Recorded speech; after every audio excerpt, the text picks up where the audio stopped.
All right, guys, welcome to FNGO's The Lunch Break. It is hump day. Hump day here at the shop. And for all you guys that are working, hey, I know there's a lot going on today in the middle of your week, but we're glad that you will eventually jump in here and join us. And you on TikTok, if you want to jump in, got some good conversation going on today. Middle of the week, you know how it is. You're ready for the weekend, but, you're pretty tired and all that. So I'm hitting that day. If I can get through today, I think it'll be all right. But we're going to talk some fishing, and we're going to talk some other things too.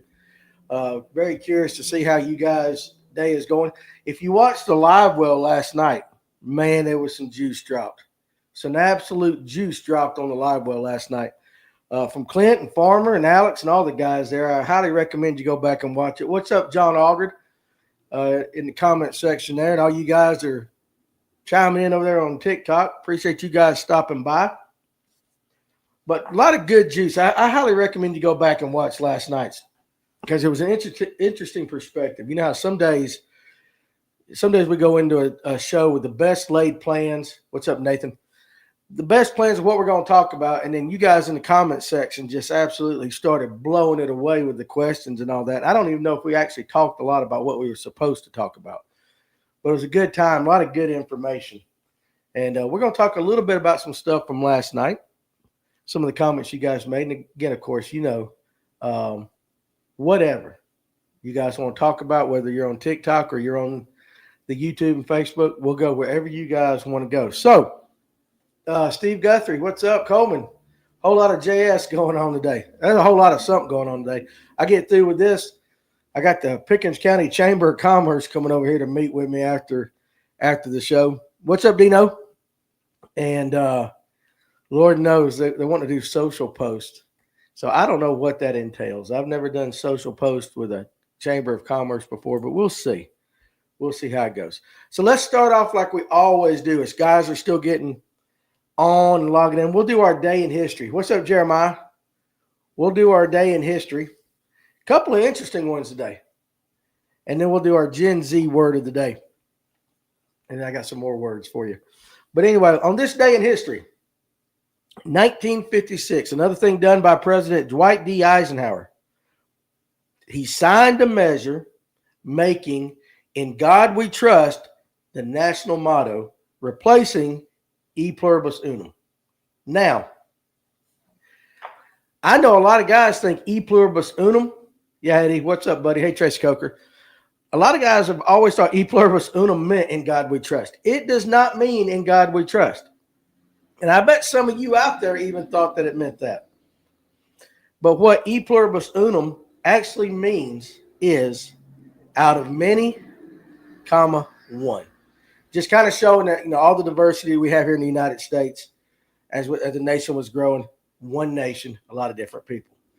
But "In God We Trust," 1956, on this day became our national motto, which I found pretty interesting.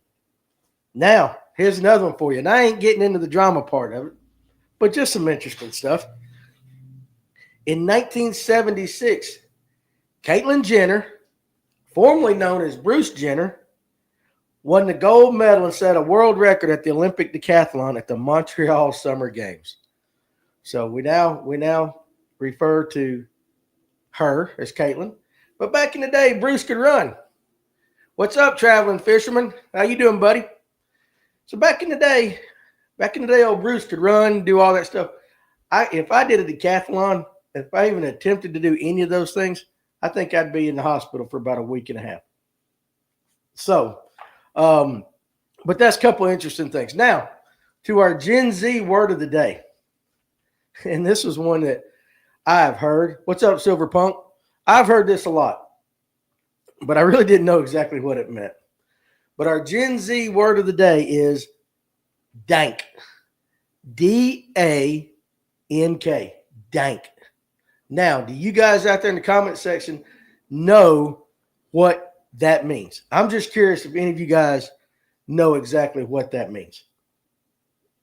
Before I even give it out a little bit, I'll give you a second. See if you, Jeremiah, you normally know all these, so I was going to see if you knew it.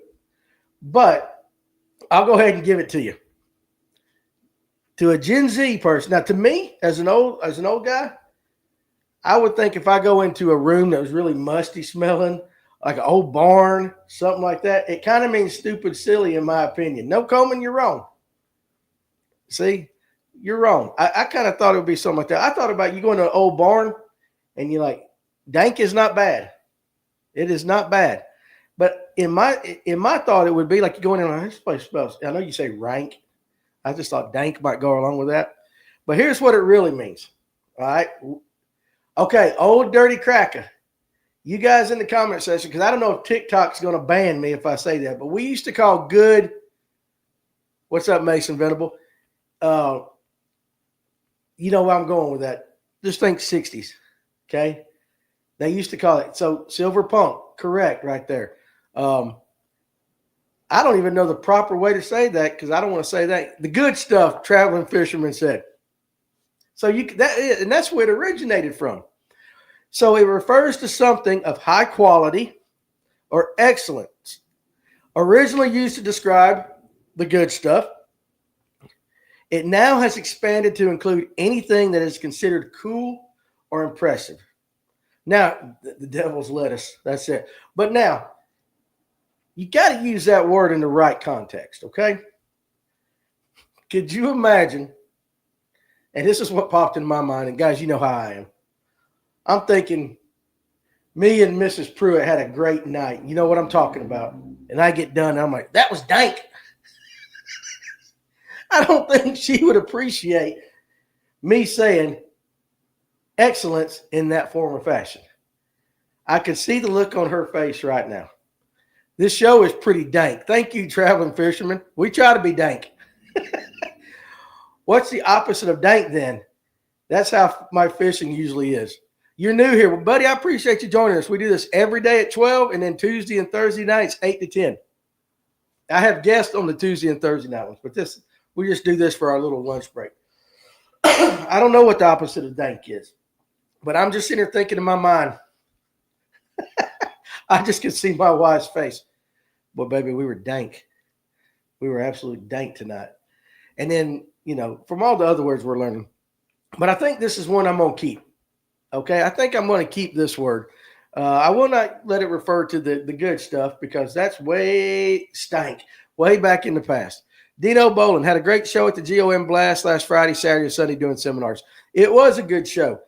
Everything except that guy at the fish tank from Oklahoma trying to tell everybody you don't throw flukes on a ball head jig, which we know in Georgia, if you're scoping, you're throwing a fluke on a ball head jig. That was just one of the many things that he said that we kind of went,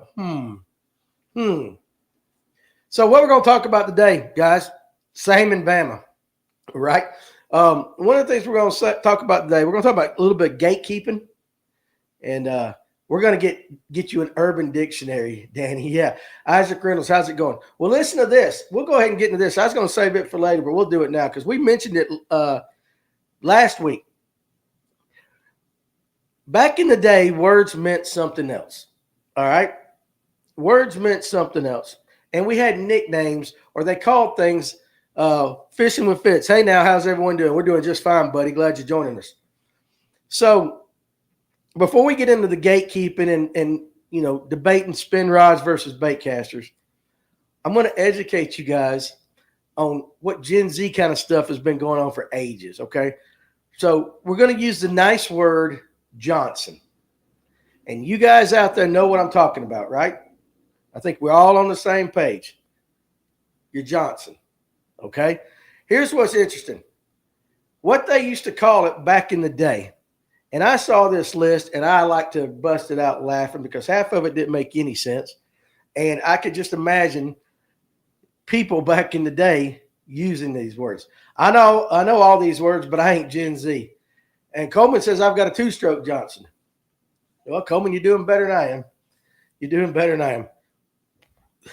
Listen to this. In the 1500s, the slang words for your Johnson were the following. Here's a couple. I'm going to give a couple examples as the centuries go on. Yard. It was called a yard. It was called a pintle. Pintle. And this sounds like some Snoop Dogg stuff. It was called a pizzle, Pizzle. Now, could you imagine some old, I guess, peasant out in middle Europe, out there working whatever he's working. Hey, show me your pizzle. Oh, die. The Groove Tackle boxes look legit. Check them out since they sponsor the FNGO. Got a lot of great stuff coming from Groove. A lot of stuff coming. See, gone fishing with that. Pizzle for shizzle. I guess you can say that. That's 1500s. Now, in the 1600s, it moved on to a pick, P-I-C-K, a cranny hunter, or a poker. Two of those kind of seem obvious, but a cranny hunter, okay? Think about that.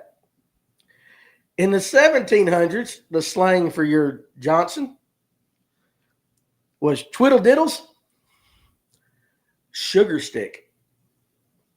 And this is the one that I read. I'm like, why? A Jochum Clisterflump. A Jochum Clisterflump. Clisterflump. I'm not making this up. But my favorite of all was the 1800s. When your Johnson was called a womb ferret. A womb ferret. The Traveling Fisherman, the movie The Longest Yard just sounds funnier now. See, 100%. But I think I'm going to use dank and womb ferret tonight when I get home, and I'll report late to the party, strange time to come in. You know how it works here, Doug. But I think I'm going to go home tonight, and I'm going to go to Mrs. Pruitt. I'm going to check her mood out first, okay? She's at that stage in her life that you got to read the room a little bit. You got to read the room. But I'm going to say, I'd like to show you my dank womb ferret and just see what happens. If I'm here tomorrow, it went well. If I'm not here tomorrow, you understand what happened. Bearded catfishing. Could you imagine that bearded catfishing? Try that to your significant other. Pick out any of them. I'd like to show you my Jochum Clisterflump. Who says stuff like that? But luckily, we have evolved and got better words for it, I guess, for now. Now, not to be outdone, I did look up a couple things on the female side to see what those were called. And they were not near as interesting. I can tell you that just in dates, this is just dates, that C word that we're not allowed to say, that is very derogatory, so we won't say it, that originated in the 1200s. It is the oldest known slang term for that. Clear your search history, Danny. I only do it on the work computer. Now I can't wait to go home, Mason Venable 700 says. Hey, go home and try that. So, hey, baby, check out my dank Jochum Clisterflump. And then the P word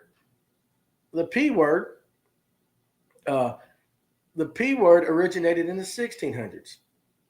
1600s. This is just useless information for you guys to just make your day better. If you're in the office, I guarantee you could get it. You wouldn't get a call from HR if you go in up and said, "Oh man, my Clisterflump's not working right," because ain't nobody gonna know what they're saying. I thought a cranny hunter was one of them lonely dudes that work at the retirement home. Well, Jeremiah, as old as some of them guys are, it might be, I guess. Danny's going to make sure the Iron Dome is activated tonight. And, pretty cool. Jonah Fordesha bank flipped a slot red and ate it last week. I'm going to tell you something. Any of you guys ever ate redfish on the half shell? Redfish on the half shell. It is, to me, the best way to eat a redfish. And for those of you that don't know, you leave the scales on. Dino has eaten it. Yes, sir. So you leave the scales on. You just fillet that half of the fish, leave the scales on, turn it over. You get your grill going or whatever, got your fire going up.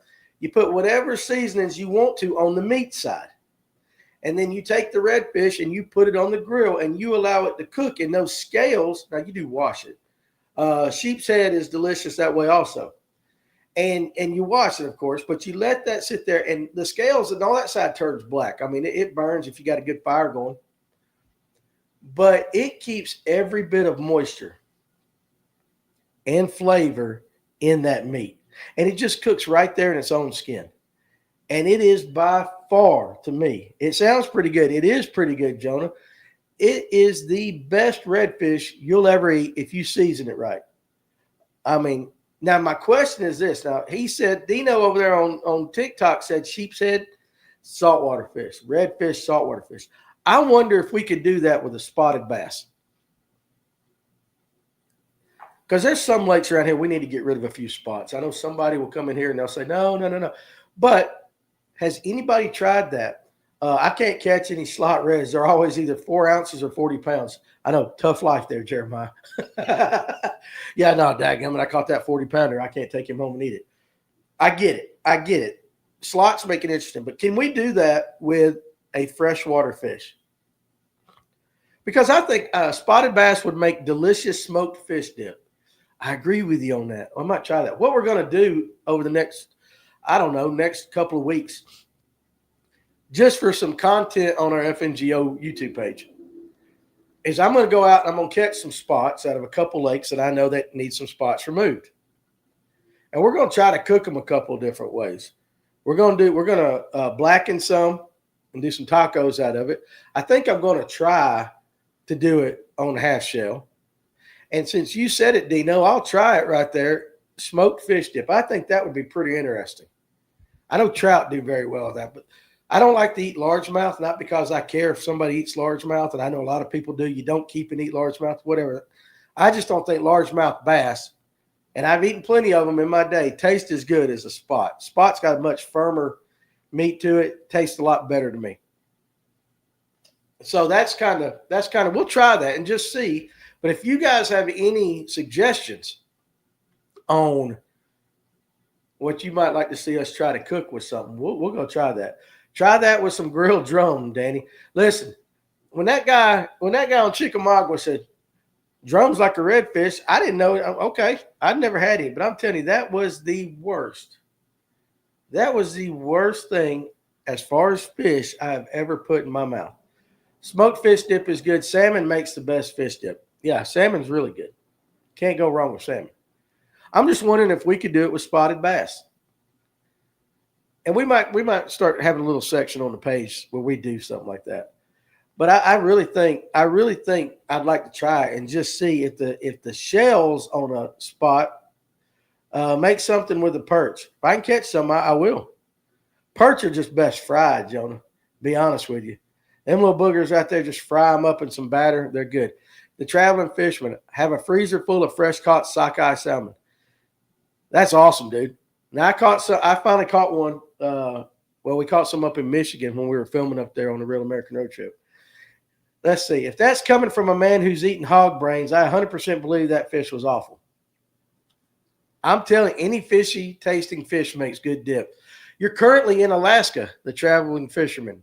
There you go, bro. Appreciate you joining us from Alaska. I love that. I've eaten hybrid bass before. It was good fried. See, I listen.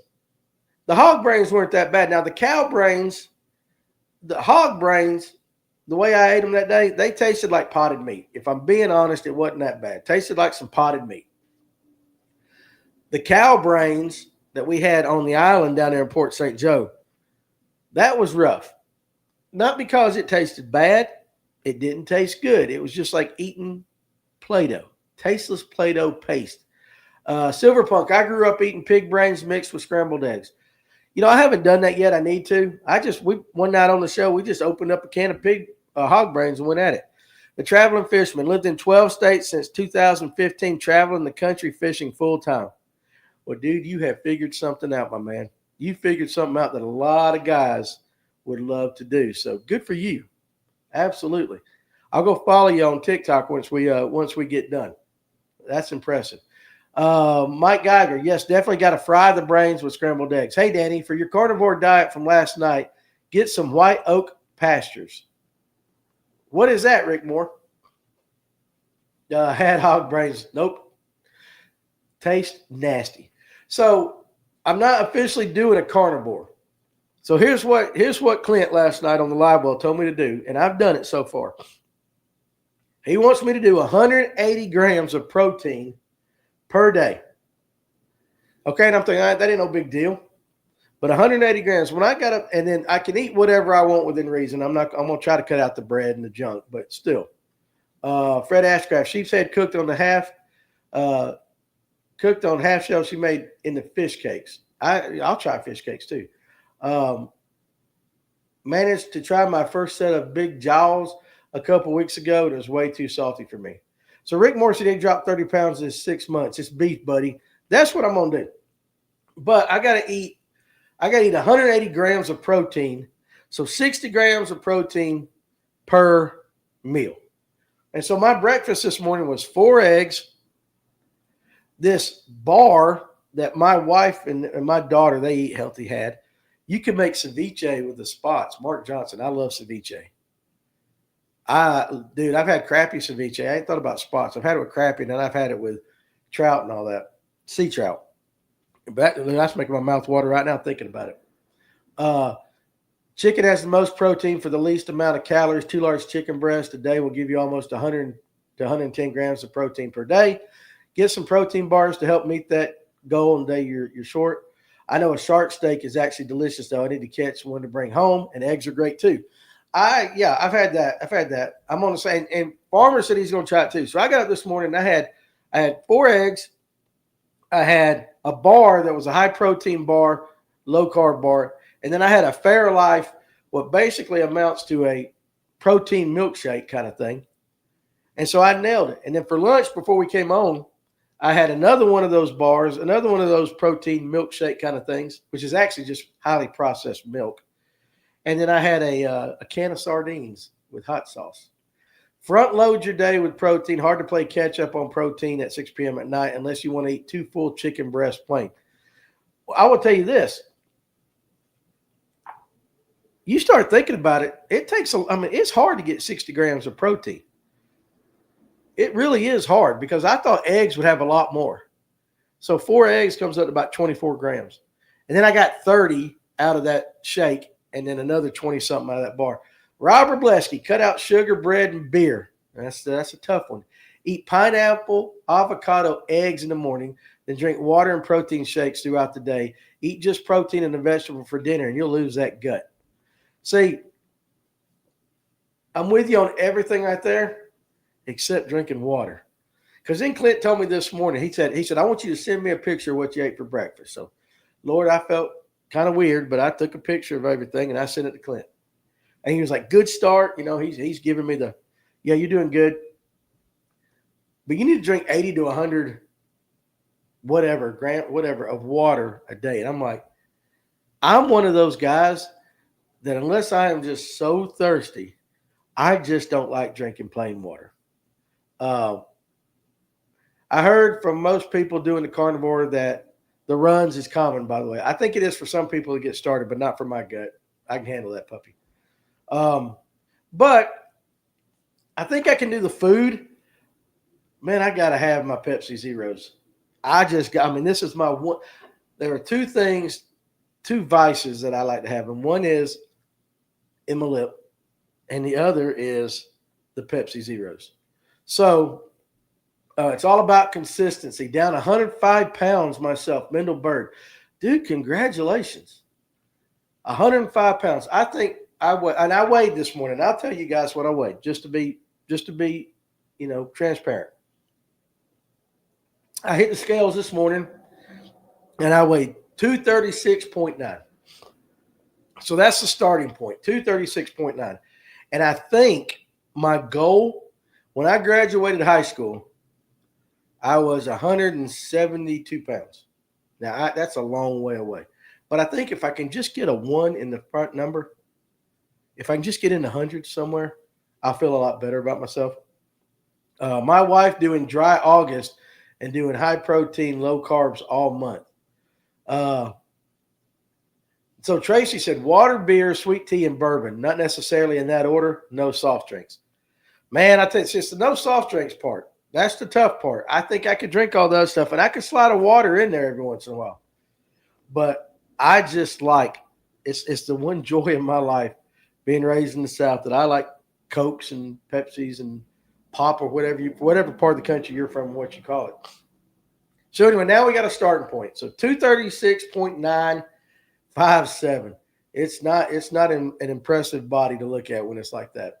So that's what we're going to start off with, and we'll see how it goes. We'll see how it goes. I've done carnivore before, and I lost 30-something pounds, but I did it because there was $1,000 riding on it. I had an aunt. Me and my cousin did a little bet, and she bet $1,000 to the guy that won. And so I did it, and I won it. And then the second I won that money, woo, it went back to normal. Don't get frustrated if you start losing and plateau. Stick with it, and it will break through the number you're stuck on. Getting steps in helps, doesn't make you hungry, but burns calories. Fit North Georgia. There's Cletus. Eating pineapple in the morning with an empty stomach, you'll burn fat instantly. Okay, maybe. I'm on a good start to my diet, a few Ritz crackers and some chicken noodle soup since Monday evening, and I threw that up. Sorry about that, Tim Hancock. Just do the protein. Bread and gluten slows your brain.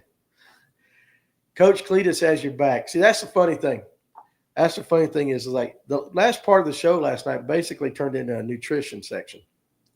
We didn't even get to talking about how to schedule to maximize bite windows based around your life and work schedule. We never got into that.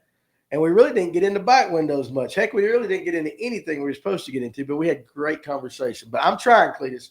So hopefully you guys will watch as the pounds just melt away. Okay? Danny, have you tried flavor electrolytes in water? Helps with no flavor. I might need to do that.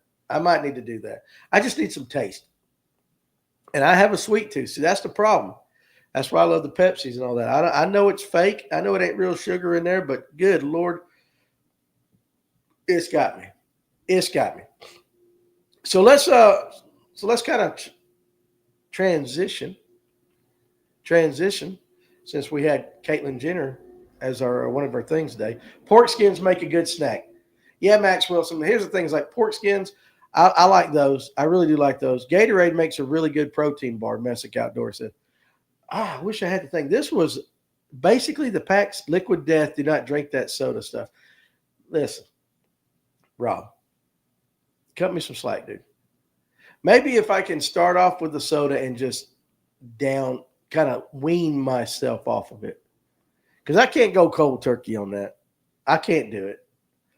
I haven't drank sweet tea but like once in the last 5 years, and I love sweet tea. So I eventually got rid of that. But we'll work on that. We'll see what happens. But you guys can follow KP. Thought you were going to quit chewing. Like I told everybody yesterday, KP, I did it for a week, and I went home Friday, and I was just looking at my dog, and bad thoughts were coming into my mind. I don't want to say them because I don't want to get kicked off of TikTok. But bad thoughts were going through my mind. I'm like, I need to go get a can. Once I heard Clint's 4-pounder story, I considered everything else he said to be true. Hey, he was slaying them. Protein bars are just candy bars in Jim's clothes. This one wasn't. Did you read what this was made of? It was made of dates, cashews, something else. It wasn't a lot of stuff. My wife makes the best sweet tea in Georgia. I like me some sweet tea, but I ain't had it in forever. But yeah, Clint hit that bite window on Lanier Monday night. Wow, luckiest night of my life, fishing wisely. So that's what I said. He hit it perfectly. Clint had one of those days where 30 minutes, he said, 30 minutes, that he was just in the zone. He was in the zone. He was in the flow state. You know, you hear a lot of guys talking about that. Clint was in his flow state. Meanwhile, Jonathan and I were like, we were just trying to get bit. We were doing the right things. We were seeing the fish. We were just trying to get bit. And when we caught a few fish, we didn't get skunked, but it was still, we did not have what Cletus had. Try to stay away from any high fructose corn syrup, and it's in a lot of stuff. Yes, it is. I actually had one of the good ones. RX bars and Perfect bars are the only ones that are clean out of the thousands of protein bars. And so, okay, that's what I'm doing. And Clint was laying waste to them for sure. When you can fish, listen, when you can fish on Lake Lanier and you can have 30 minutes where you're just catching them one right after the other, and your smallest bass is a 4-1 spot. Yeah. Yeah. He was in the flow state, baby. He was there. That has never happened to me. Not with bass. Now, it's happened to me with crappie, big shell cracker, things like that. I remember a day on Latham that I was just, every shell cracker that I caught was just, and bluegill, big foreheads over there, was just outrageously crazy. But not on spotted bass. I've had days where we caught a bunch of them, but you can't, and caught them fast all day, but not 4-pounder after 4-pounder after 4-pounder after 4-pounder. That ain't never happened. I had one of those days on the river below Hartwell Dam one time, Nathan Owen says. Well, see, and I tell you what, like you hear us talking about Latham all the time, Little Electric Only Reservoir over here. The best bass day I ever had on Latham, I actually was just going out after it closed, cruising in the afternoon, late to myself, and I was just going to take, Big Sexy Outdoors. You need some Susquehanna custom lures. Use code BS015 for 15% off. Hey, shoot me a message. We might need to put some of those in my store down here, Big Sexy. You're supposed to take me crappie fishing for that 3-pounder on Latham. I know, Jeremiah. I know. But I was actually just going to go chunk a little Bass Pro Shop, curly tail, black with a silver belly jig. And I was just going to try to just waste an afternoon trying to catch crappie. And I probably had 20 plus in my best 5 of bass. Didn't catch a single crappie at all. Had a tournament that next weekend, and I had that zip code 33 and that crappie jig on the boat just in case when I got to those same spots. Didn't get bit again. So I was in one of those flow states like Clint was, but it was on a home lake, and it wasn't trying to catch bass. But yeah, for those, there are a lot of people out there that have maybe caught 1, 2, maybe never a 4-pound spotted bass. And so when you're sitting there laying waste to them for 30 straight minutes of that size, yeah, that's one of those days where the moon and everything. We run our own podcast too. Maybe we can get together. Absolutely, Big Section. We can do that. We do a one on Tuesday and Thursday nights. And Justin Copley just stuck 11.6 today. Justin, where was that at? What state you at? But Big Section, we can do that. We have one that we do on Tuesday and Thursday nights called the Live Well. That's the one where I get guests in here and we actually really talk fishing. This midday break is just whatever crosses my mind. But sure, I'd love to collab with you. I only catch crappie when I'm not trying to, Nathan Owens. Seriously. Some of the biggest crappie I've caught on Latham, I was throwing a fluke. I've caught some big ones, and I don't weigh them. But if you just take a regular size dinner plate, and every one of them, the eyeballs and the tail for sure. So the mouth, right up to the gill section and the tails were all hanging off the plate. There's some big crappie over there. Now, this time of year, you ain't going to catch them like that. You'll catch some, but you got to hit it in the right spot. But an 11.6, man, Justin, that's awesome. Double digits. I've never hit a double-digit largemouth, but I'd love to. So anyway, let's jump on this because this came up last night, and it came up in the conversation. We were talking about farmers' rods and reels, and then we kind of talked about what Clint was doing. And that is the spinning rod versus the baitcaster debate. And a lot of guys will call the spinning rod fairy wands, and a lot of guys will say you ain't going to catch and can't put stuff in there with a baitcaster like I can, especially if you're, going deep. I noticed Kevin Underwood fished with, what's that, Andrew Blair? What's going on? What's for lunch? Okay, so he caught that 11.6 Dogwood Lake in North Florida. Man, that's awesome, dude. I bet it's hot. I bet it is hot down there. We was in Orlando, what was it, week 4 last week, the ICAST. Good Lord. You can cut the humidity down there. I thought Georgia was bad. Florida's a different game. Danny just sent you a video on your FB. Awesome, man. I want to check it out. Thank you. So what do you guys like to use? Now, I bet you Justin, fishing in Florida, pulling in an 11.5-pound largemouth, he did it on a baitcaster. But up here, we got a fish. He caught it on a glide bait. Now I know you stoned it on daggum baitcaster. But Farmer had maybe seven bait casters on, and he had one spinning rod on the deck. Now, Farmer is a power fisherman. I myself only took 4 rods. I took 3 bait casters because I knew I'd be with Farmer, and I carried my one spinning rod to throw my wacky worm, to which I also threw shaky head on it and stuff like that. But what do you guys like to use mostly? And for those of you guys that fish Lanier, fish North Georgia's Highland Reservoirs, are you more of a spinning rod? Have you seen a transition? And what do you consider yourself? Are you a finesse guy? Are you a power guy? I think you can power fish with spinning rods too. I just think a lot of people don't. Andrew Blair is 99% of the time spinning for inshore mainly. Makes sense. Let's see. Nathan Owen says depends on the weight of the lure. So what you're telling me is you're versatile. Now here's Cletus. I had 6 spinning rods and 2 bait casters the other night. Only caught 1 on a spinning rod, and the rest came on that mag cranking rod. But I guarantee you, Clint, Copley said, Justin says, for me goes technique for what I choose. For sure. Makes sense. So you're versatile. You're versatile. But I guarantee you, Clint, when you went out, you probably expected to use your spinning rods more than you did the bait casters, unless you just had a pre-thought plan. Whereas Farmer, I guarantee you, because he was going to be power fishing, he expected to use those bait casters, and a few times he pulled out the spinning rod, depending on where we were at. But I find it interesting. A lot of guys will get on there and, if they're a bait casting guy, especially from some of those that are out of the state, they call them fairy wands, they make fun of them and all that. But to me, the way we fish, especially with spotted bass, it's a necessary tool. Whereas if you're down somewhere, a lot of largemouth, lakes set up a little bit different, it's going to be the opposite. But I also use a lot of BFS for short range, more target-oriented stuff on the finesse side, Justin Copley says. Yeah, makes sense. Now, I don't throw the BFS stuff much. I need to get into that game a little bit. Let's see. Tim Hancock.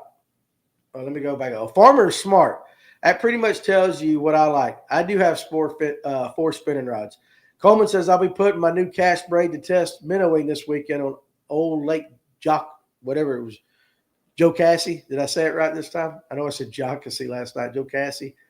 I'm going to tell you what, Coleman, listen. And I got cast braid. For those of you guys that don't know, you need to get that cast braid. I know you can have whatever you want, but that Cast X12, I'm not even sponsored by them. I'm not. That is the best casting braid out there. Anybody else tells you anything different, they're wrong. I'm just kidding. It's great. But be careful when you make that first cast, because even I did it the other day. Farmer will tell you, my very first cast of the day, I reared back and was just throwing old weightless wacky, and I just, whoop. And I was about 25 foot up in the trees. And I went, daggum cast braid. That's exactly what I said. I got it on video. Living the fish. If you don't live here and don't fish for these Magnum spots, you probably won't get it. You're right. You're right. It's necessary. It is necessary. If I miss you guys' comments over here, so Trilene isn't a good brand? No, Trilene's good. But I'm just telling you, cast fishing makes a braid, the X12. That is the smoothest throwing line of any type I have ever thrown in my life. I got it on all my spinning reels. If I miss your comment, guys, because they're going pretty quick, throw it back out there. Dane Hunter, I like the feel of spinning better, but I think I control fish better on a bait caster. I get you on that. Living the fish, it's unbelievable. It is. Fred Ashcraft, bait caster, power and power finesse. Andrew Blair says, Alex was saying it's good. I need to try it. That 50-pound Power Pro has been wrangling gators, no issue. Ha ha ha. Yeah, Farmer's still on. He asked if I needed a hunting permit for that cast. Because I'm telling you guys, I just went there, didn't even put any butt in there. What other platforms are you live on? I'm on YouTube at FNGO. And then we are doing a Facebook, but I don't get too many people. Only Dane watches on Facebook. Is RFA_78. Is the white paddle tail working for you guys like it is for me? I'm going to tell you this. Here's what we've noticed here in North Georgia. Kitechs were all the rage the last 2 years, whatever. But recently, it's the straight tail minnow that everybody is going to. Pro Blue Red Pearl is an amazing color. It is an amazing color. Can you catch fish on paddle tails here? Absolutely. But more guys are going. And I can tell you just in the shop as far as sales, and I talked to Jamie Koza, who runs the dugout, the paddle tails haven't been selling this year. Is a straight tail minnow a fluke? Not really. But it's like a rooster. A rooster is a chicken, but not all chicken are roosters. So you could say a fluke is a straight-tailed minnow, but not all straight-tailed minnows are flukes. I like to power fish with the 3.3 to 2.8. And I'll try to get back over here. Dane just woke up. I understand. But when am I getting cast braid in the shop? When you give me some money to buy it. Cast 12 braid is by far the best casting and smoothest casting braid I've ever owned. But Mike Geiger likes the Suffix 832, and it is good, dude. It is good. I mean, there's a lot of good brands. I'm just telling you that my cousin told me, and I've heard Cast website has it. Yeah, you can go get it on that. I'm redoing our shop, so I haven't got it, but I am going to carry Cast stuff in here eventually. But my cousin said, you got to throw this stuff. It is the best. And I had Ryan Hanks on the show, and Ryan's going, oh, this is great. You know, I can't even do Ryan's voice. This is great. You got to throw this stuff. This is best. And I'm like, yeah. Gabe Edwards, when will the Spro minnow come out? It's going to be from Hide Up. I put my hands on it. Spro will be bringing it over from Japan first of the year. And it is legit. But my cousin said, you got to throw this stuff. And he handed me one of his spinning rods, and I picked that thing up, and I threw it towards the bank, weightless wacky worm, and I was 20 foot up in the trees. And I'm like, no. That can't be right. Turned around, and I didn't throw it hard, guys, and I flicked it again, and I landed up on the bank. So I turned around. I'm on the back of the boat, and I just bomb-ass blew that thing out. Just threw it as hard as I could. And I'm sitting there, and I looked over at him, and I'm like, you got to be kidding me. He goes, I told you. And, again, I'm not sponsored by him. That 12 is amazing. I'm not saying other braids aren't good, but that's amazing. Do they have them at Bass Pro Shop or Academy? No, got to go to Cast USA or castfishing.com. Are the fishing schooling good on Lanier right now? I mean, they're always in schools. I can tell you, we talked about it. Let's see. Have you ever got up with Willie Pete Baits for their glides? No. Send me if you hit me on Facebook, send me a link to them. Let me check them out. I got a lot of comments going crazy right here. I jumped off one last night on a wacky that was well over 4 in the Tuesday nighter. Man, that's awful. So Mason Roach says negative, and I think what he's talking about is your question about the schooling. You sent it a few weeks ago, Justin. I'm sorry if I missed it. Send it again. Majority deep, some still shallow. Hammond's in the dugout has the cast. And again, I don't mind the great local tackle shops. Go to them. Tackle Warehouse has it as well. So you guys that are not in the North Georgia area, you can check them out at Tackle Warehouse. And you can just order it from their website for sure. Dane Hunter says, I used 832 for years. Now I use the X12. X12 is head and shoulders better. It is. But the bass that we saw, we're not upschooling. This is Monday night. I think Farmer will tell you, most of them were just pinned to the bottom. That's not saying you can't get in a place where they all come up and do that. But as far as what you want to see is like schooling activity with 1.5 acres of fish busting, knocking herring and threadfin out, I haven't seen that anywhere. Latham over here has it. The last tournament I fished over there, maybe 1 or 2 fish would come up at a time. They jumped once or twice, and then they were gone. If you didn't have your rod in your hand and were ready right then and there, and I mean, you had to hit it right in front of them or right on it, you weren't getting bit. And what was funny is they were largemouth. They were not spots. All the spots we caught were in about 6 to 2 feet of water, 6 inches to 2 feet of water. All the fish out schooling were largemouth. It was the craziest thing I'd ever seen over there. The schooling activity, let's see. I need to get time off from work, come up fish Lanier, and come to the shop. Yeah, you do. The crazy schooling activity and 100 fish days on Lanier don't really happen until about October, February. I will say that is better. Titus says most of the fish have been on the bottom. I seen water temp was 90 yesterday. Mason says they were 40, 50 foot deep. And that's what we saw. Now, we did see a thermocline. The thermocline on Lanier, we were seeing it on Farmer's Garmin. Correct me if I'm wrong, Farmer. 35 feet, 30, 35 feet, maybe. But it was just, you could see it. It's setting up. And I think Cletus said he saw it too. The thermocline on tuna was at 25 feet. Mason Roach, I seen it at 37 feet. And what's fun, 30 to 35 feet when Farmer we're at. And it's going to be different across the lake. It ain't like it's going to line up across the entire lake. But it is there. And that's going to change the way everybody's fishing too. You see, we were going to talk about spinning rods, and now we're talking about thermoclines. That's just the way we roll here. The real Michael, I haven't even tried the lake in a while. Been too hot. Just wading rivers for now. I'm telling you.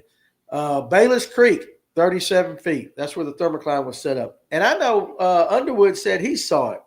Now, Titus said near the dam on Allatoona there wasn't one. I don't know Allatoona as much as I do the other lakes. Maybe there's a lot of current right there since it's right by the dam. I don't know. You guys, Farmer and all that, y'all can kind of throw your thoughts in on that, Dane, if you're still here.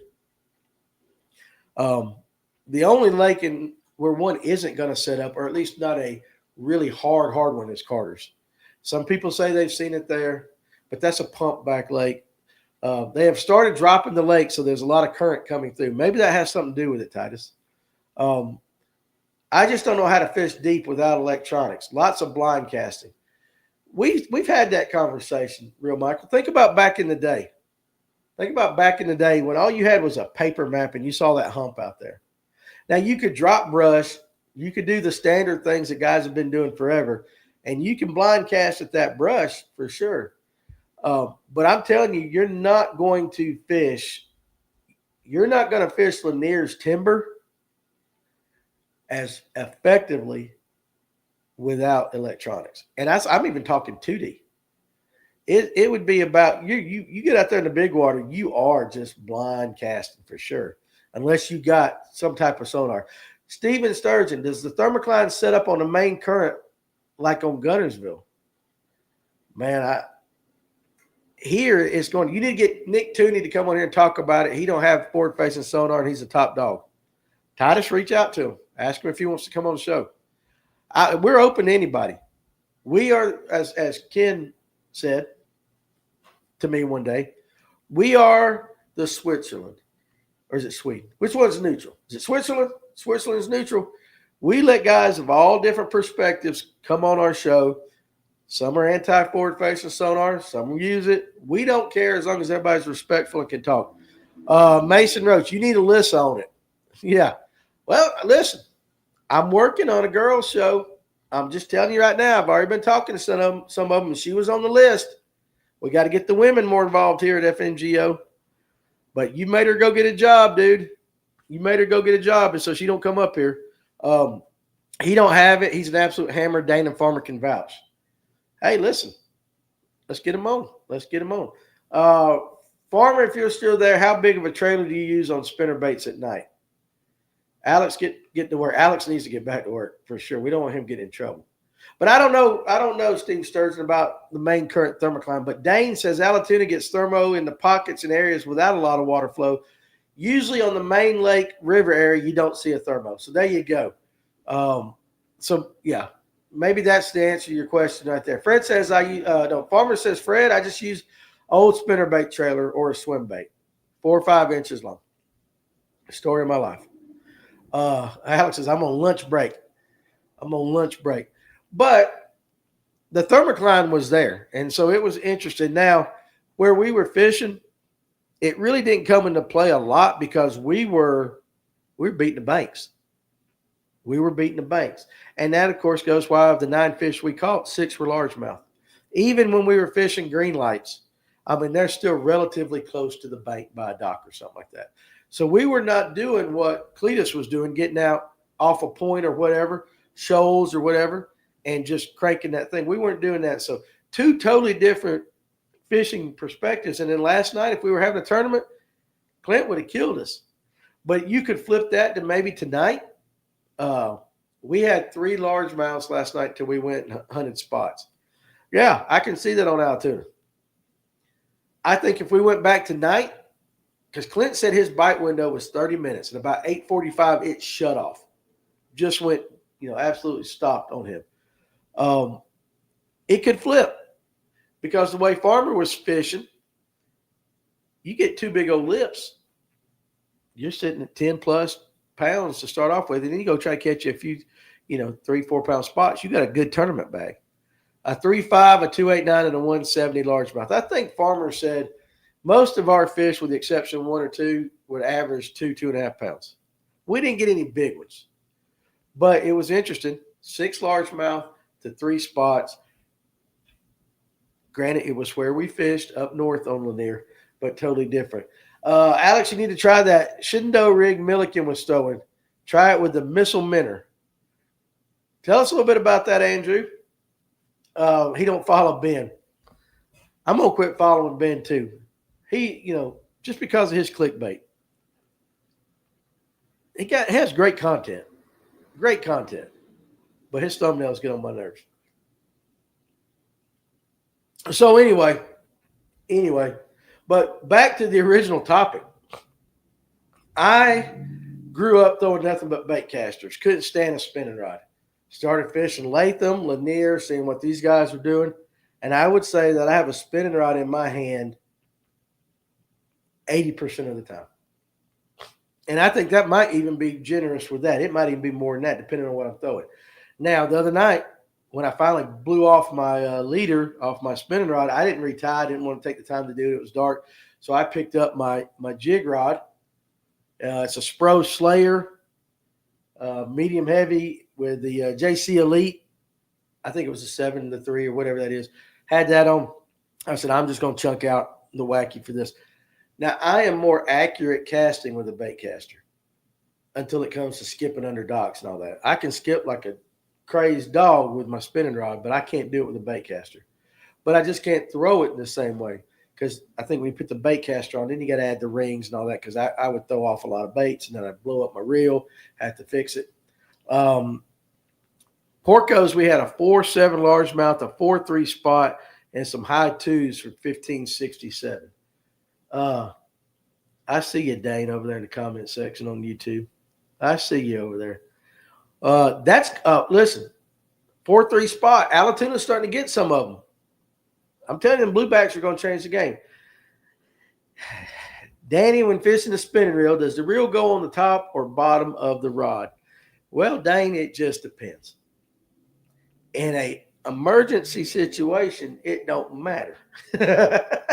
In an emergency situation, and as long as you guys, again, and this goes back to that thing too. We can just go down this rabbit hole. You guys that throw your bait caster with your right hand and your spinning rod, your reel with your left hand, there is something in your brain that's disconnected. It should all be one way or the other. But unfortunately, Farmer ain't like that. Do you guys ever venture down to Lake Juliet? I have not. Need to. I know it comes up on the show from time to time, and the guys that fish it like it, but I don't get to it. Clint says I'm disconnected and amphibious. Listen, I'm messed up, guys. There's something in my brain, and you guys already know that. I don't even have to tell you. But I throw a baseball left-handed. I write left-handed. If I am pew-pewing left-handed, bow left-handed. I eat with my right hand. I reel with my right hand. I kick a football or a soccer ball with my right leg. That's my dominant leg as far as kicking. COVID brain. When I use the restroom, I hold it with my right hand. It's just habits. It's the way it is. So I kind of get it. I'm messed up. But when it comes, so Cletus says lefty spinning reel and both for casting depending on the technique. I ain't got that kind of talent. Thank you. People always tell me I do my spinning rod backwards. I'm right-handed, so I reel right-handed with casting and spinning. There ain't nothing wrong. You're right, Coleman. The rest of the guys are wrong. I use my spinning lefty and my casting right-handed unless I'm frogging. Then I use the left. See, that's what I'm saying, Titus. Why? Why? Why do you do that? It makes no sense to me. And a lot, and listen, more people do what you do than anything. I just don't understand it. Jeremiah says, I think there's more double-digit largemouth will come from Alatoona over the years. Someone at least catches one or two every year. We're seeing more 7 and 9 pounders every spring. I say it every year. Every year. If you look on the Fish North Georgia group page, you look at the brag board, when guys start posting pictures, you will get more big largemouth posted certain times of the year out of Lake Alatoona than any other lake. Now, I'm not saying I'm not saying it has the most, but they catch them there. Steven says, lucky you have enough to hold. Well, listen, I was being generous to myself, Steven. I mean, the reality is in the wintertime, I struggle, especially trying to use the bathroom off the back of the boat. I struggle, my man. I met a handful of guys after fishing Juliet. They would rather fish it versus fishing Lanier only because of boat traffic. For sure. Now, we thought we wouldn't get in any wake boats where we were at. There were still wake boats out there the other night. Coleman says, I figured if Jacob Wheeler and Jake Lawrence can reel right-handed on spinning reels, so can I. And Dane Hunter's being one of these guys, there's no big fish in Alatoona, just stay away. Hey, guys, I'm telling you right now, there's a ton of big fish in Lake Alatoona. Don't let them guys tell you there ain't no big fish in Lake Alatoona. There's mega spotted bass.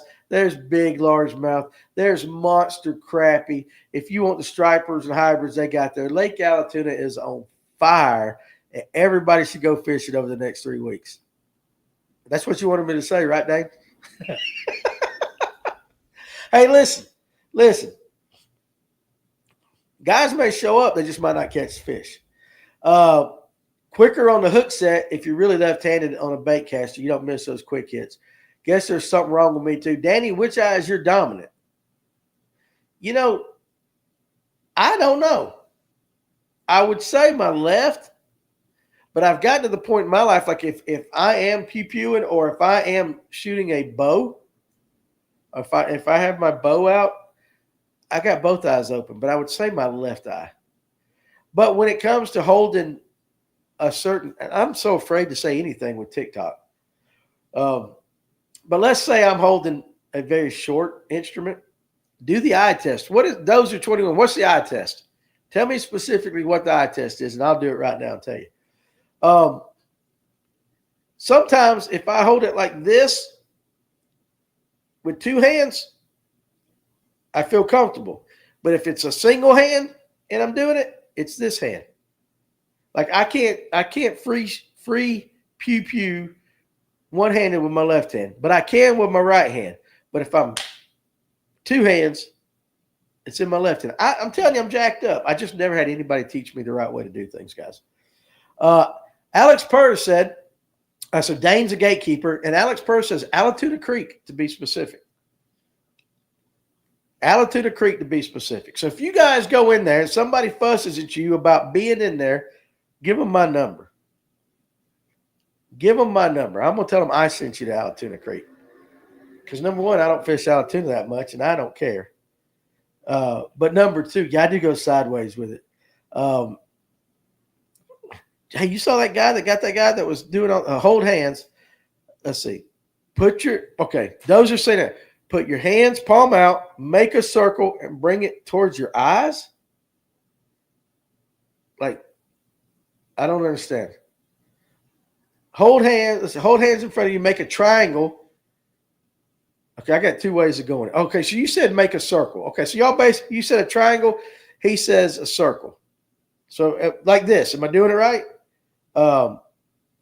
Dane Hunter, if you go there, make sure you have good insurance. You better be saying it's the boat gets hit, because if it's an angler and I find out somebody fussed about somebody for going fishing, I'll make them famous here.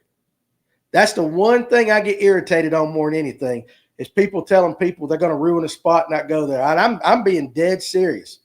I don't care who it is. I will make them famous. That gets on my nerves. All right, let's see. Hold hands in front of you, make a triangle, close each eye, and see if the view jumps. I don't see a difference. You got to make a tiny circle. Well, guys, really right now, it's just going back and forth. Okay, no, the insurance quote was because it's shallow. Okay, I'll give you the shallow. Boat insurance. Okay, boat insurance is different. I thought you was talking about like somebody was going to whip somebody if they went up there. So I was like, I ain't playing that game. I don't care who it is.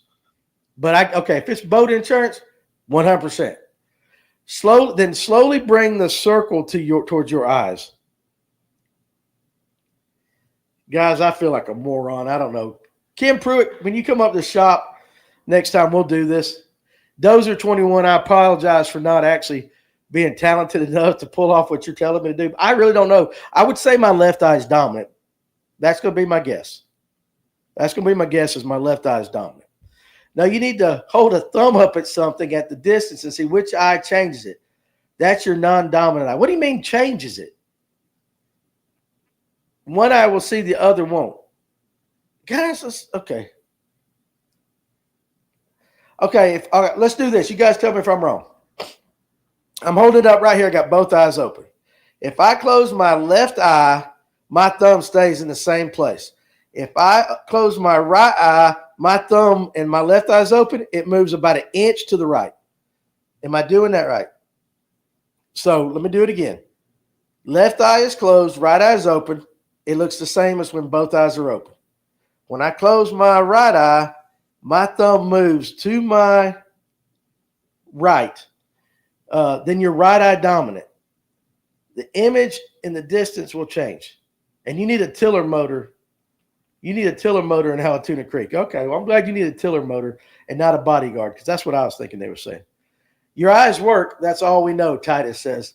Leave both eyes open, then move your finger or circle. All right, hold on a second. You guys know what I got to do on the TikTok thing. So you guys right here on Facebook, hold on. We're going to fix. I got one guy saying I'm right eye dominant, and then Ken says you're left eye dominant. Hold on for a second.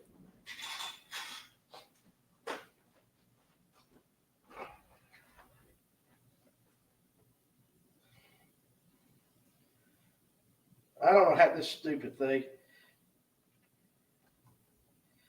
I'm getting so sick of this TikTok camera. I guess I got to wait. More settings, no that. I guess I have to wait another 4 minutes to do it. All right. Towards every one of you guys. So you guys on TikTok, I'm getting that 1 hour. It's going to throw me off here in a second. So I have to get back up in 4 minutes and 10 seconds and resume my life so I don't lose none of you guys. So you hang out with me. All right. Titus jumped over because I figured it was going to end. I don't know why it does it. And I looked it up and it said something TikTok came up with. All right. So, all right. Coleman said I did competitive that for 8 years. This was our first exercise. I got 2 right eye dominants and 1 left eye dominant. It jumped. Oh, let's see. Close your left eye and hold your hands out in a triangle. Insert your index finger in the middle finger in COVID test fashion. Oh, good Lord. I can't believe, Clint, I read that. If the image in the distance doesn't move when your right eye is open, then your right eye is dominant. Okay, so again, I'm out here in front. I'm staring right at my thumb. There it is. Close my left. It does not move. My right eye is open, and it's in the exact same spot. Open both eyes back up, and now I close my right, and it moves to the right about an inch. Yeah, Johnny got me. The old COVID test. I don't know what it is, but regardless, guys, I'm jacked up. But he says right eye dominant. We'll figure it out. Some of you guys, next time you come to the shop, Nick Downs, you're right eye dominant. The real Michael. Ha ha. Listen, I don't know. Right now, I'm just frustrated. You're right eye dominant. So, okay. How messed up, and Dane says right eye dominant. So how messed up is that, though, that I do the majority of things with my left hand, when I shoot a rifle, ooh, I better not say that. When I pew pew and all that stuff with my bow and everything, I look, if I got my eyes shut, with my left eye. You guys are telling me that I should be going from the right side because this is my dominant eye. Am I hearing you guys correctly? Because I feel like I'm right-handed, but I shoot and fish with all left hands. You would fail a field sobriety test. Titus, not saying how I know, but you're right. Doc says, I'm sorry that I brought this up. Listen, though, it makes for interesting conversation. You would technically need to be doing it from your right side. I'm left-handed but right eye dominant. You need to swap to your right eye. So Aaron Parker, now when you're saying swap to your right eye, are you saying basically start doing everything right-handed? Danny, no matter how screwed up you are with what hand you use, we still love you. I love you too, Dane. But I'm messed up. I'm hurting here right now, not knowing. You guys, for the rest of the day, I'm going to be sitting here at the shop going, I shoot a bow left-handed, but I'm right-handed. And you're saying yes, so I should swap my bow to a right-handed bow, and I would be a lot more accurate. That it's going to feel so unnatural to do that. And it must have been something my parents did when I was younger. I kept it clean for TikTok. Thank you. You still got me. When you hook set, do you go left or right?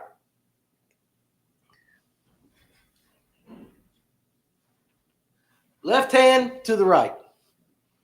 Does that sound correct? Now, I'm getting up. Let me go fix my TikTok now because I got 28 seconds, and I'm going to get that thing to do whatever it is it's doing. That circle of death is almost done.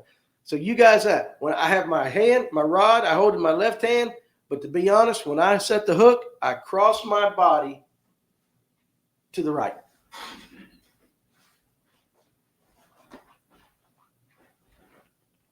Oops. Come on.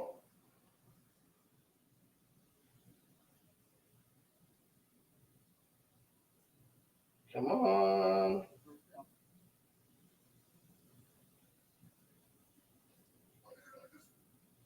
Resume. There we go. Let me get my camera set back up there. All right.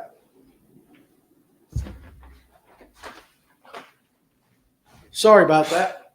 Okay, so now I can see you guys back over on TikTok. So basically you have incorrect form, but it works for you. Captain John Hill.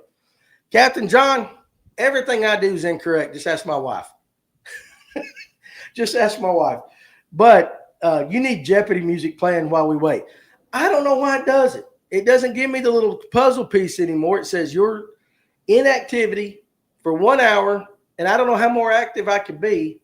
And then I have to get over there and I have to resume it. I don't know. But yeah, we'll get some music for you guys. For years, I used my left eye, then finally swapped and was amazed at my accuracy. All right, I'm going to try that. When I get home tonight, I'm going to go totally right-handed. But what's going to feel, I don't have a right-handed bow. Were you holding your mouth right, Danny? Philip, the mouth don't ever shut, so I can't hold it any particular way.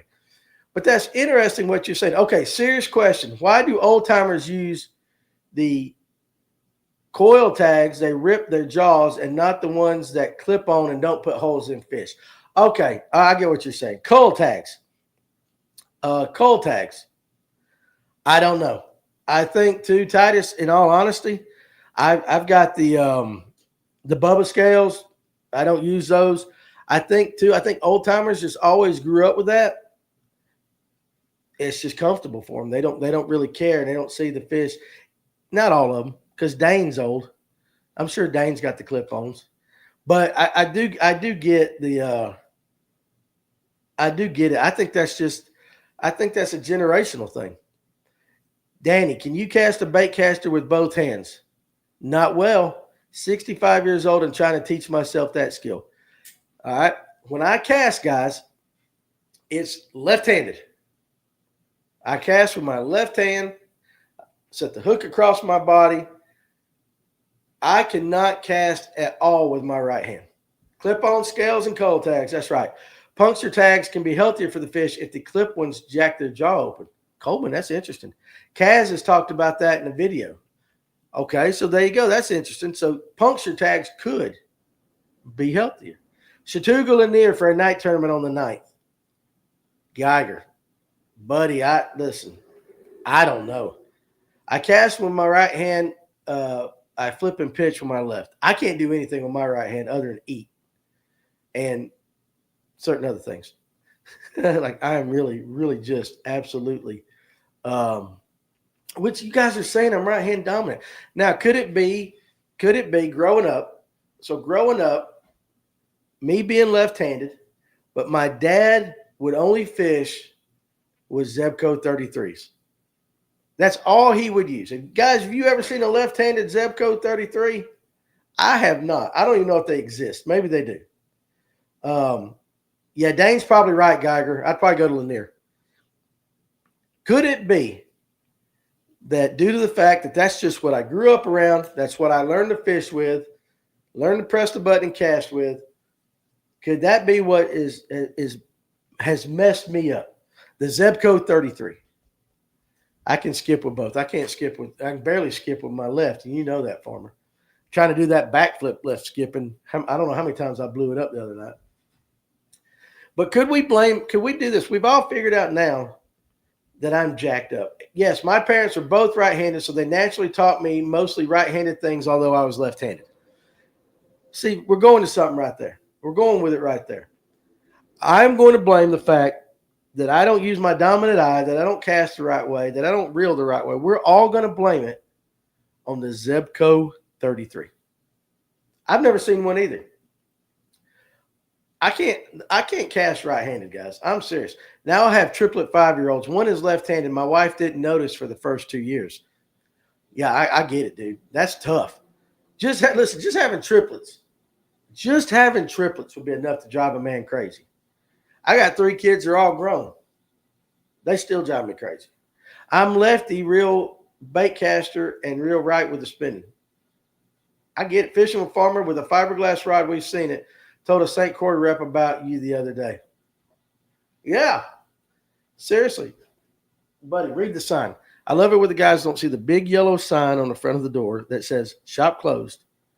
They walk right. It's further proof that people do not read directions in this world. Until I show her, reminded her to always place her utensils on the left side. That's weird, man. Zebcos have messed up a lot of people. Zebco 202, 404, 808, and 33 were all fixed handle on the right. Most of your original Johnson, South Bend, and other spinning reels were fixed handles on the left. So it depended on what brand your dad liked. My dad was a Zebco 33. He had a 404. I might have had a 202 growing up. The 808, my grandfather had one of those.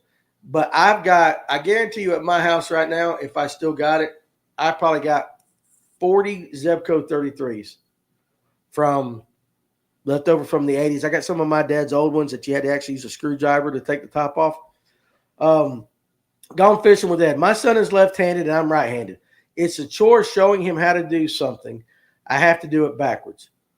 Or maybe you have to do it right. It just depends on your perspective. Maybe left hand is right. Ed, at what age did y'all notice he was left-handed? My dang retro reels are a vibe. Sign doesn't say until when it's 11. Oh, yeah, maybe I got to change it. Yeah, well, I'll change it. We're going to start staying close till 2 o'clock.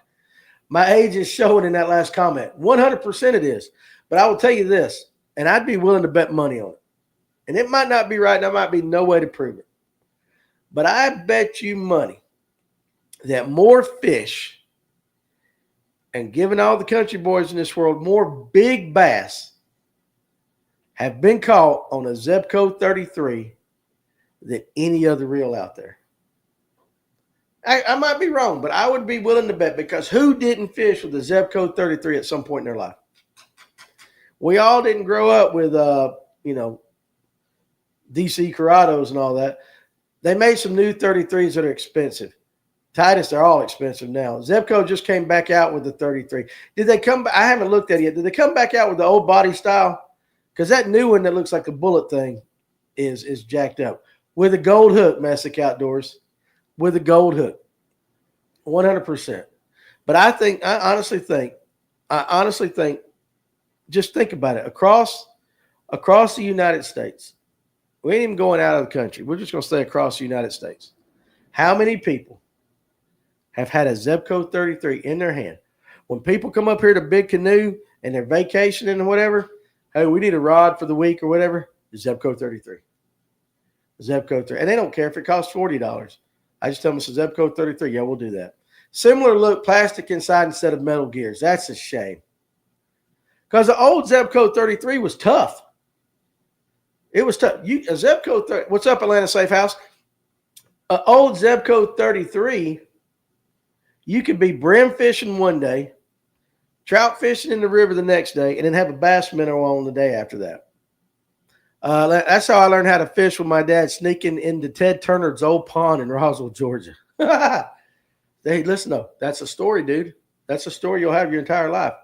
Everyone I have taught to fish learned on a Zebco. Ugly stick has been around a long time, too. Us left-handed folks have struggled all our lives. You're right. Maybe even more than a cane pole. Gone fishing with that. Okay, so you're talking about kids. I see Philip caught a PB on one, Danny, 11-11 from an East Cobb pond.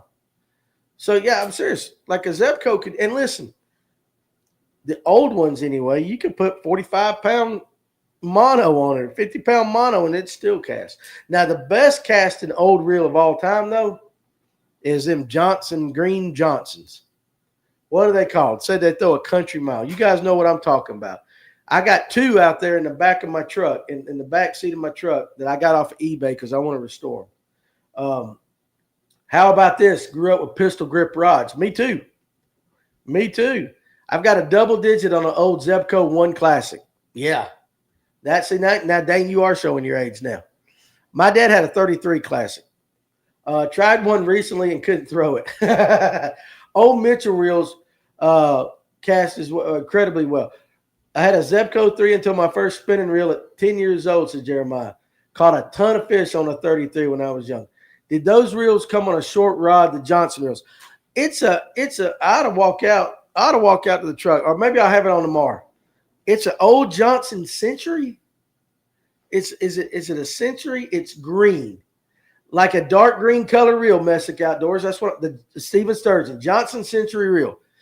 Guys, you could take a pencil float, a gold hook, and a cricket and not even need a split shot. And you could just go, and you could bomb-ass cast that thing forever. Now, the downside to it, a couple big fish on there, and you're just tearing them all to pieces. That's the problem with the two I got now. Johnson Citations and Centennials. But I got two out there. They both will cast. They both will cast really good. They'll reel in really good. The problem is the drags are worn out on them. So if any of you guys know, I might have to just buy another one off of eBay or something until I find the right drag. I think my mama has one. I remember seeing it when I was little. I have Pawpaw's old Johnson Century, Doug Rice. See, that's another one. So you got the Johnson Century, and then you got the Zebco 33. The Zebco 33 is probably caught more fish. The Johnson Century will outcast it. But it's crazy. It's like we were going to talk about all other sorts of things, never got into it. Dozer 21. Dip it in water. Now, are you talking about the drag on that Johnson Century? I'm just curious. Because I'm thinking I got to go find somebody to fabricate me a drag or a disc or something like that. I haven't taken it apart. I haven't messed with it. John Nutter used to fix the old Johnsons. May have some parts still laying around. I might need to check it. The Zebco. I might need to do that. Was the eyes made into the rod itself not wrapped like everything is now? I don't remember the rods. Not pistol grip rods. I grew up with a bunch of those. But just think of this. I mean, if we're just sitting there and you're reminiscing, take them to Nutter Rod and Reels in white. I might do that. I might take them up there to him. I've never been up to his shop. I sent a lot of people his way, though. I just don't want to pay for it. You think he'd give me a Fish North Georgia discount? Well, probably not. I'd try, though. But if we're just going down the reminiscing path today, the first reel I ever remember catching a fish on was a Zebco 33. I probably have caught more fish on a Zebco 33. My favorite reel to ever throw was that Johnson Century reel. The very first bait caster I ever got was a Ryobi from Kmart. I still remember it. It cost $29.99, and it had the like almost like the lues. You know those lues that kind of got like the snake skin or kind of like the leather, the textured leather. That Ryobi, and it wouldn't cast worth a crap. My first fiberglass rod, the first graphite rod. The first graphite rod I ever known, and I'm going to show my age here too, was a Bass Pro Shops Mean Green Stick. Back when it was thick at the bottom. The little body Ryobi, Dane Hunter, yes. James Hall, Bass Nation High School National start tomorrow in Clarksville. How about some local guys trying to bring home a national championship? Isn't Cooper moon fishing in that? Am I wrong? I know we got some guys fishing in it. Throw out some names. Throw out some names for us. But it would be great to see a Georgia boy or a Georgia team, high school team, win that thing, as always. But you guys remember the Bass Pro Shop Mean Green Stick? My cousin had one. Okay, Cooper's fishing it. I thought Cooper might be. That'd be cool. Okay, so yeah, absolutely. He can make history if he wins. How was that, Tony? Throw that in there. I think I know what you're going to say, but refresh my memory. Slick Johnson's son is fishing it. But you guys, talked to him this morning. He says, of course, it's hot. Fishing is tough. Got to get 3. Yeah, I bet it's hot over there. But my cousin had a Bass Pro Shop Mean Green Stick. Only guy ever to win 2 national titles. There you go. Yeah, that would be awesome. Because I got that over there. So he's going to make history, Titus says. Hey, man, I hope he does. First one to win the MLF and Bass National Championship. And listen, you reckon he'll get a sponsor after doing that? He ought to. Never been done. Boy, that'd be awesome. That would be awesome. Farmer, I feel like using glass makes you a better caster due to revealing weaknesses in your cast. That's the last thing I need is something to tell me another weakness that I got. Philip. But he had that Mean Green Stick, and I was like, dude, I want that thing. And so I bought it off of him. That was my first my first graphite rod. You guys remember your first graphite? James said he's a solid kid. Regardless, he's got a future in fishing, I believe. Yeah. And then Ike's son is fishing it. You guys like Ike Anelli? I've never met him. Seems like as he gets older, he's much more likable to me. That's just me. I thought they had a big high school tournament on Clarksville this past weekend. Now I knew they were a bunch of them up there. Took 20 pounds with 6 fish, 3 fish limit, I believe. Well, maybe he'll win. That would be pretty cool to have that. That's something that's impressive. That's a hell of a resume starter right there. All right, so guys, listen. We've gone about an hour and 20-something minutes. I got a guy sitting outside in his truck. I got the Pickens County Chamber of Commerce coming over here, wanting to do some social media with me. And what the hell that is going to be, I have no idea.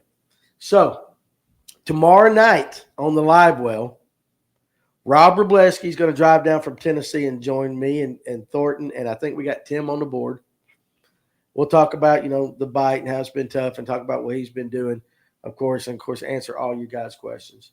And then tomorrow we'll join back here again for the lunch break. He's already sponsored. He's in a new wrap boat. Yeah, but there's a lot more to come. There's a lot more to come if he's got that. Wraps are nice. When they start paying for them big boy tournaments, that's when you got it. That's what he needs. He needs somebody. He needs somebody to write a check. And that's the one thing about sponsorships. There's a lot of guys that give you product. There's a lot of guys that will give you a discount. You want to get that guy that's willing to write a check. And I hope he gets that. I hope he gets a lot of them. But anyway, so tomorrow we'll join back for the lunch break. Now, I'll tell you what, let's go ahead and do some homework. Let's go do some homework. You guys think back since we were talking about old rods today and everything. And kind of think back and have that list ready for tomorrow. Your first rod and reel you remember catching a fish on, your first bait caster or really high-end spinning reel, something like that. Danny, sponsor our club next year, Messick. I ain't got no money. I own a tackle shop. But I'll see what I can do to help you out. Later, keep skipping lunches and you may lose some weight, Stephen. But think about those milestones in your fishing from kid to all the way up. When you first got your first boat, your first like real set of electronics, unless you're like Dane. Dane probably remembers getting a flasher. Dane Hunter, real quick, did you have a flasher? Or are you that young? You're older than I am, I think. Or you might be the same age as me. But we might do that depending on what happens, unless something crosses my mind between now and tomorrow. We might have a reminiscing lunch break. So anyway, you guys enjoy the rest of your day. Do not work too hard. Stay out of the heat. I think I saw something where the weather's getting ready to cool off. I had a flasher, then a paper graph, Dane said. Buddy, I believe that. Hey, Dane, did you have the C selector, that color selector that Bill Dance? What's up? Good day, Dozer. Appreciate you joining us, buddy. Hope you come back tomorrow. Hope I didn't run you off. That Bill Dance, that color selector. Outer Rim, first fiberglass boat I bought from Dave. I know I see the name in my mind, but I don't know. Is it Lefebvre? You're going to realize I can't pronounce crap. Lefebvre, Lefebre, in January 2017 had a flasher. I remember the flashers coming out. And if you guys listen, there were guys like Randy Blockett back in the day that said that flasher was going to ruin fishing. You guys do realize that, right? I guess I can't pronounce it. It sounds French to me. It sounds French. It sounds French. And the hell, I can't spell it either. But y'all do realize that when the flasher came out, Captain John Hill loved this show. We love you too, Captain. Appreciate you, buddy. Tell Randy to have a Coke and a smile. But you guys do realize that when that came out, there were people in the industry that it's technology. Dane says he still has it somewhere. It was going to ruin the sport of competitive bass fishing. And then here come your paper graphs. And the same thing was said about the paper graphs. Tim Hancock still runs a flasher. You old fart, you. I love you. I still run a flasher. I don't doubt that a bit. Of all the things that got said today, that's probably the most true thing that has been put in the comments or come out of my mouth or anything. Tim Hancock still runs a flasher. I don't doubt it one bit. And I think that's awesome. That is absolutely awesome, dude.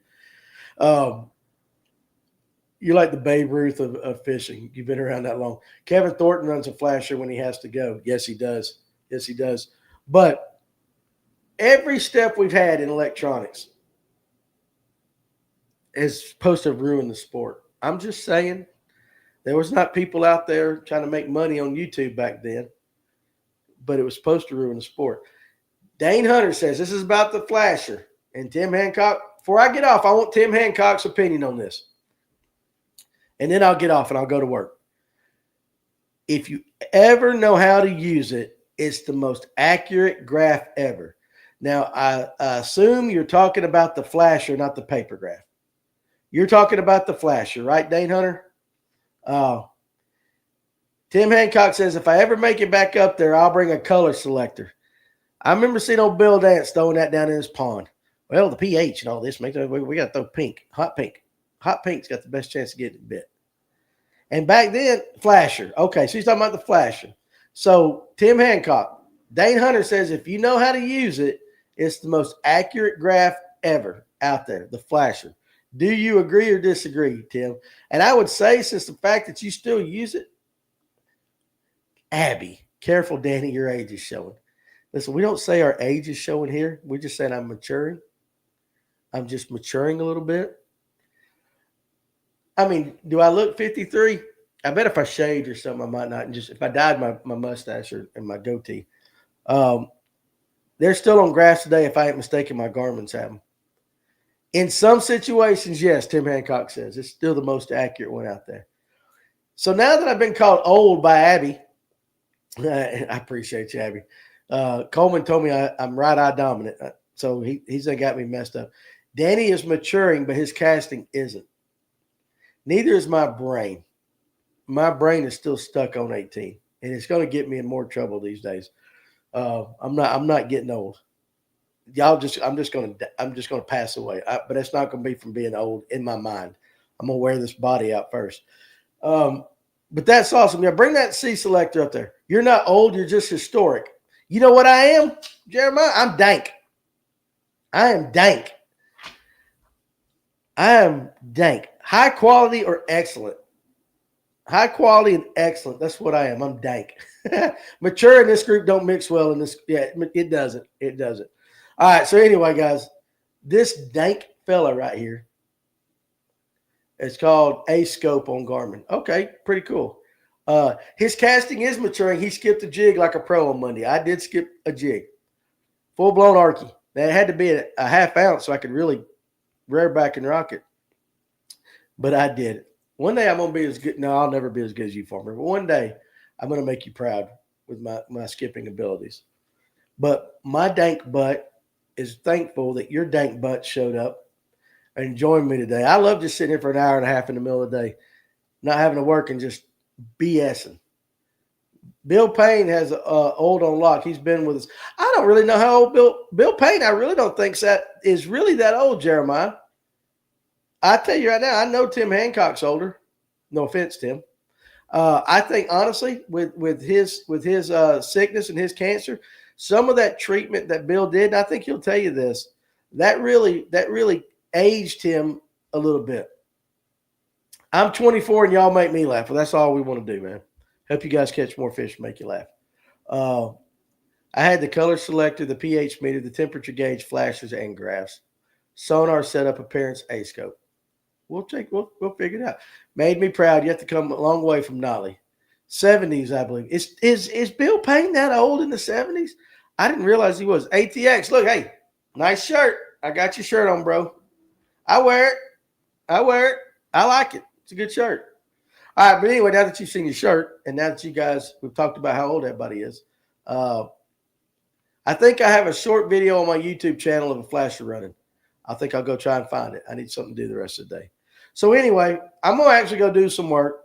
It is comfy. I am going to get ready for the Pickens County Chamber of Commerce. They don't know what they're about to get into when they walk in this door. If they think they're coming into this nice shop and I got this elevator music playing, because I'm getting ready to put Ozzy Osbourne on and just turning it up. You must not mind making customers wait. Are you outside, Roger? I got to do this first. So anyway, you guys have a good day, good rest of your day. And I will see you tomorrow at 12 o'clock. He's in his 70s. I didn't realize that. Y'all have a good day. And they hard up for advertising. Oh, so Roger ain't outside. I don't know. Anyway, I'm going to end it. Let me get rid of my YouTube guys first. I'll see you guys tomorrow. If you ain't there at 12, I'll see you on the live well tomorrow night. And but think about that. I gave you guys homework. Think of equipment milestones in your life. We're going to talk about that some more tomorrow and anything else my crazy brain can come up with.